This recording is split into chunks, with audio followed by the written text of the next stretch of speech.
బంగ్లాదేశ్ నుండి దర్జాగా దేశంలోకి వచ్చి ఆ పైన ఇతర ప్రాంతాలకు వెళ్ళిపోయి ఈశాన్య రాష్ట్రాల్లో కానీ ఇతర ప్రాంతాలు దర్జాగా తిరిగేసేవాళ్ళు ఇదివరకు. ఇప్పుడు కాస్త ప్రభుత్వాలు మారడం, రాజకీయపరమైన నిర్ణయాలు స్ట్రాంగ్ కావడం, పోలీస్ అధికారులు స్ట్రాంగ్గా వ్యవహరిస్తూ ఉండటంతో అట్లాంటి వాళ్ళని పట్టుకుంటున్నారు, వెనక్కి పంపించడం లేదంటే జైలుకి పంపిస్తున్నారు, కేసులు పెడుతున్నారు, అరెస్టులు చేస్తున్నారు. దీంతో తప్పించుకోవడానికి ఇప్పుడు అవతల వాడు ఎవడన్నది ఈజీగా గుర్తుపట్టేయచ్చు. గిరిజన ప్రాంతాల్లో ఐడెంటిఫై చేయడం చాలా కష్టమేం కాదు, చాలా సులభం అక్కడ. ఎందుకంటే గిరిజనుల ఆహార్యానికి వీళ్ళకి పూర్తి తేడా ఉంటుంది.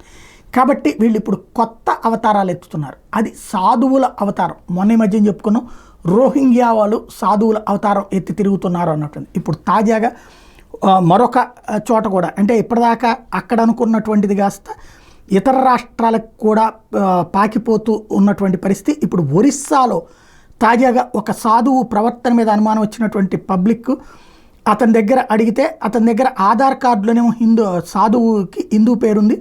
తర్వాత అతని క్వశ్చన్స్ వేసేటప్పటికి చివరికి అతను బంగ్లాదేశ్ నుండి వలస వచ్చి ఇక్కడికి సెటిల్ అయినటువంటి వాడు అన్నటువంటి విషయం తేలింది. అంటే ఇట్లాగా ఈ దేశంలోకి కొత్త తరహాలో అడుగులు వేస్తున్నటువంటి వాళ్ళది పెద్ద చర్చనీయాంశం అవుతోంది.